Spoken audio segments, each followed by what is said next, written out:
आपको स्टार्ट करना है एक धंधा बिजनेस और सोच रहे हो कि किस एंटिटी में शुरू करें, प्रोप्राइटरशिप, पार्टनरशिप, प्राइवेट लिमिटेड या फिर एचयूएफ बना के बिजनेस करें।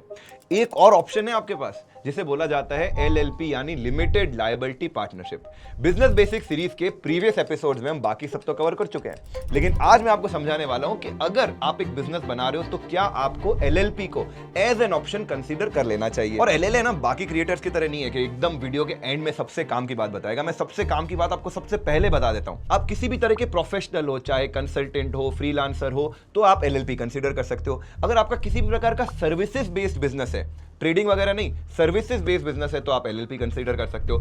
अगर बहुत सारे पार्टनर्स मिलकर पैसा लगाकर एक धंधा शुरू कर रहे हैं, उन्होंने एक्सटर्नल पैसा ज्यादा रेज नहीं करना है, तो आप एलएलपी कंसीडर कर सकते हो। एंड लास्टली, अगर आप एक स्टार्टअप के अर्ली फेज में हो या एसएमई हो, तो भी एलएलपी आपके लिए एक बहुत बढ़िया ऑप्शन है। तो आइए जानते हैं बिजनेस बेसिक्स के इस एपिसोड नंबर 6 में ऑल अबाउट एलएलपी। मैं हूं आपका होस्ट जागरूक आरजे और आप देख रहे हैं लेबर लॉ एडवाइजर।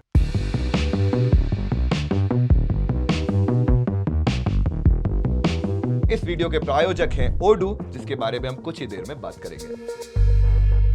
तो भैया क्या है ये एलएलपी, लिमिटेड लायबिलिटी पार्टनरशिप? देखिए इसमें 3 शब्द हैं, लिमिटेड, लायबिलिटी और पार्टनरशिप। जिन लोगों ने प्राइवेट लिमिटेड वाला एपिसोड देखा है उन्हें पता है, लेकिन नहीं देखा है तो रिवीजन करा देता हूं। एलएलपी में जो भी पार्टनर्स हैं, मतलब अलग अलग लोग इस एलएलपी में आकर पार्टनर बने हैं, उनके ऊपर लायबिलिटी लिमिटेड है। इसका क्या मतलब हुआ? इसका मतलब ये हुआ कि कंपनी पर अगर किसी भी प्रकार का एक्सटर्नल डेट आ जाता है या कुछ ना कुछ नुकसान हो जाता है, तो ऐसा नहीं है कि जो पार्टनर है उसके पर्सनल एसेट को बेचकर उसकी रिकवरी की जाएगी। जितना पैसा आपने एलएलपी में लगाया उस कंपनी को शुरू करने के लिए, बढ़ाने के लिए, जितनी आपकी कैपिटल निवेश करी गई है, उतनी कैपिटल का आपको रिस्क है। आपके पर्सनल एसेट पर एलएलपी में आंच नहीं आने वाली। एलएलपी की एक सेपरेट लीगल एंटिटी है, मतलब कानून की नजर में आप इसे एक अलग व्यक्ति की तरह मान सकते हैं। इसलिए मान लीजिए किसी एलएलपी में से 4 व्यक्ति हैं और उसमें से एक ने किसी ने धोखाधड़ी करके बैंक के साथ बाहर भाग गया, तो इसका मतलब ये नहीं कि बाकी तीनों को पर कोई कार्रवाई होगी। जी नहीं, जिस व्यक्ति ने गड़बड़ करा है उसी को कानून पकड़ेगा। एलएलपी को गवर्न करता है 2008 का एलएलपी एक्ट और इसका रजिस्ट्रेशन होता है रजिस्ट्रार और कंपनी के पास,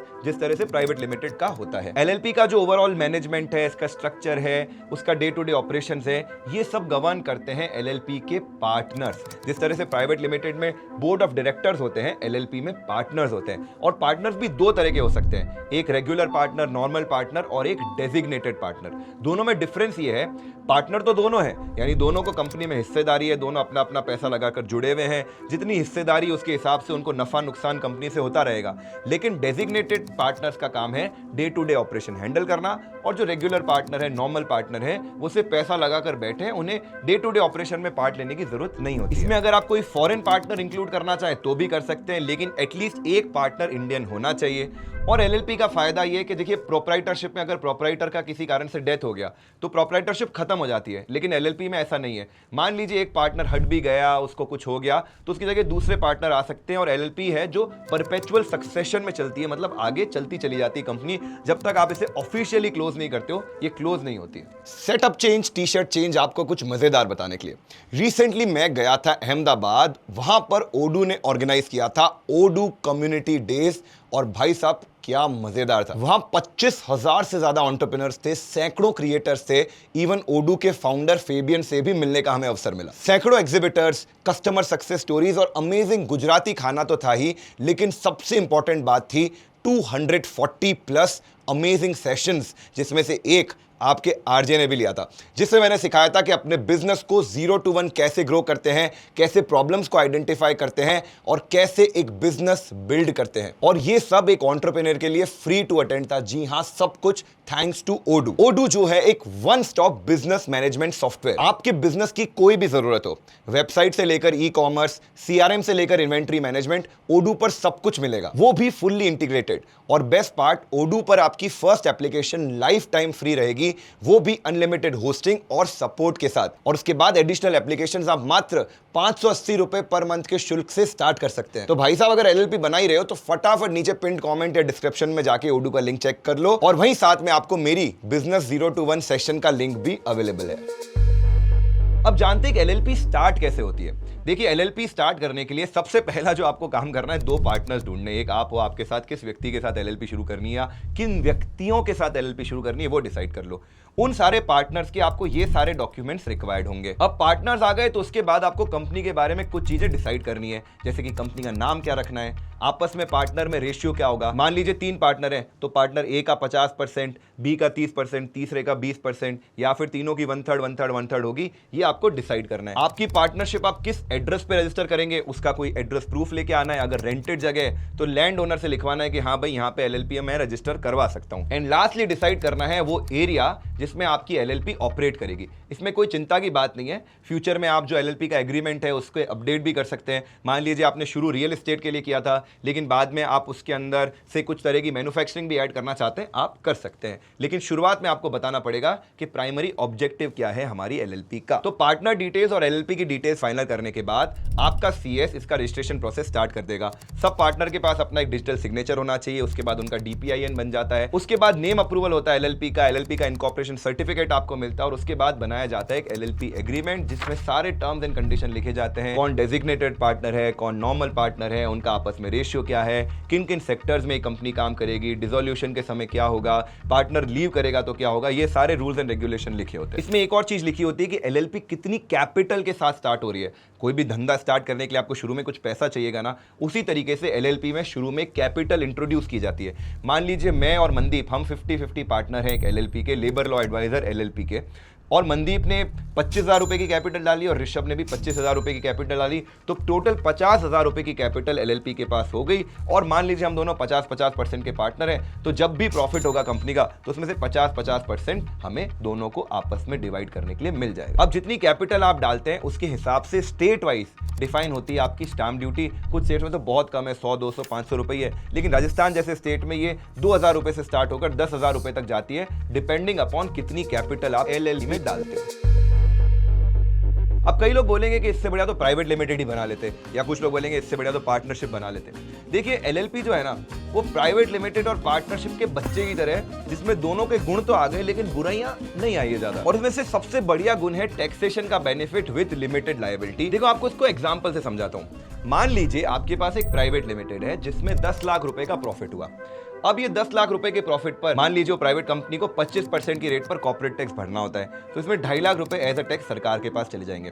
अब बचे जो 7.5 लाख रुपए, वो जब वापस डिस्ट्रीब्यूट होंगे उस कंपनी के शेयर होल्डर्स में, मान लीजिए अगेन 2 ही शेयर होल्डर है, ऋषभ और मनदीप, तो हमें जो डिस्ट्रीब्यूशन होगा वो फिर हमारे हाथों में टैक्सेबल होगा हमारी स्लैब रेट के हिसाब से। मान लीजिए अगर हम 30% टैक्स स्लैब में आते हैं, तो ये जो 3,75,000 मुझे और मनदीप को मिले, इस पे फिर से हमें 30% टैक्स देना पड़ेगा, तो लगभग 1-1 लाख रुपए टैक्स और चला गया।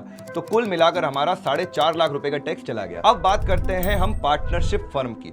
पार्टनरशिप फर्म में मान लीजिए पार्टनर को रेम्यूनरेशन वगैरह देने के बाद, सारे खर्चे वर्चे हटाने के बाद अगेन 10 लाख रुपए का प्रॉफिट बचता है, तो इस 10 लाख रुपए के प्रॉफिट पे फ्लैट टैक्स लगता है 30% का। 30% आपने सरकार को टैक्स दिया तो 7 लाख रुपए आपके पास घर में बच गए। आप बोलोगे अरे ये तो प्राइवेट लिमिटेड से कम है, एलएलपी में तो ज्यादा टैक्स लग रहा है। जी नहीं, अब ये जो 7 लाख रुपए आपके पास बचे हैं ना, इसे आप अगेन दोनों पार्टनर्स में 3.5 लाख रुपए बांट दो। लेकिन ये जो एलएलपी का, इवन पार्टनरशिप फर्म में भी जो डिविडेंड है पार्टनर्स की हैंड में, ये टैक्सेबल नहीं होता है। मतलब ये पूरे 3.5 लाख रुपए हमारे पास बच गए। तो पिछले केस में जब 4.5 लाख रुपए का लगभग टैक्स लगा था, इस केस में आपको 3 लाख रुपए ही टैक्स देना पड़ेगा। तो अगर आप एक प्रॉफिटेबल धंधा रन कर रहे हो तो मोस्ट प्रोबेबली एलएलपी आपके लिए एक ज्यादा टैक्स एफिशिएंट स्ट्रक्चर है, स्पेशली जो सर्विसेज वाले सेक्टर हैं उसमें, जिसमें ज्यादा कैपेक्स वगैरह का इन्वेस्टमेंट नहीं होता है। अच्छा, टैक्स की बात कर रहे हैं तब समझ लो, जैसे कि पार्टनरशिप फर्म में होता था उसी तरह से एलएलपी में भी जो पार्टनर्स हैं, प्रॉफिट से पहले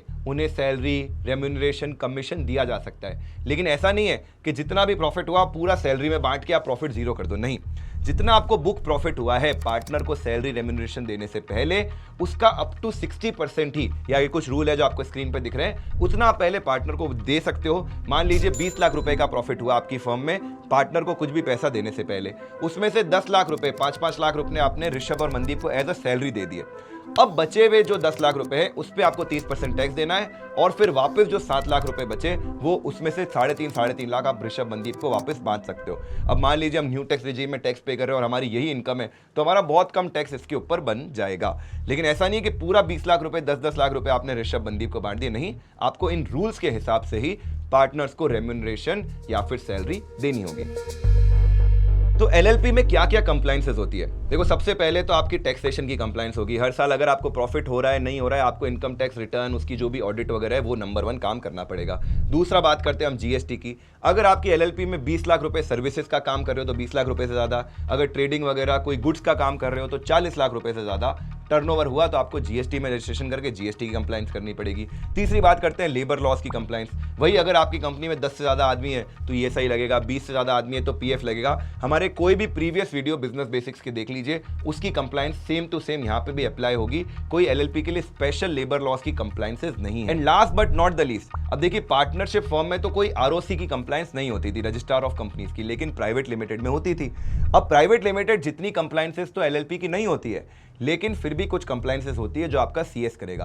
अब बस डिफरेंस ये है कि मान लीजिए प्राइवेट लिमिटेड की एनुअल कंप्लायंस कराने का आपका सीएस से 15,000 रुपए या सीए आपका 15,000 रुपए 20,000 रुपए ले रहा था, उससे ज्यादा भी ले सकता है डिपेंडिंग अपॉन स्कोप, तो एलएलपी में लगभग उसके आधे में ही आपका काम हो जाएगा। तो हर साल आपकी जो कंप्लायंस फीस है उसमें से थोड़ी बचत हो जाएगी। अब फाइनली देखो थोड़े से एडवांटेज और डिसएडवांटेजेस एलएलपी के समझ लेते हैं। एडवांटेज तो मैंने आपको मोटे मोटे सब बता दिए। देखिए एलएलपी में आपकी लिमिटेड लायबिलिटी है, इसमें एक ब्रांड नेम भी आपके पास है। अगर आपने विजिटिंग कार्ड पर एलएलपी लिख के जाते हो तो थोड़ा ज्यादा कॉन्फिडेंस होगा क्योंकि आरओसी के पास रजिस्टर्ड होती है ये। इसमें आपको टैक्स का एडवांटेज मिल जाता है, प्राइवेट लिमिटेड से थोड़ी कम कंप्लायंसेस आपको होती है। एंड चूंकि इसका परपेचुअल सक्सेशन है तो एलएलपी में पार्टनर्स आते जाते रह सकते हैं। प्रोप्राइटरशिप की तरह नहीं है कि भाई प्रोप्राइटर गया तो कंपनी बंद। लेकिन अब नुकसान भी समझ लो, एलएलपी में आप एक्सटर्नल कैपिटल रेज नहीं कर सकते। जो पार्टनर लेके आ रहा है वही कैपिटल इसके अंदर आपको डालनी पड़ती है।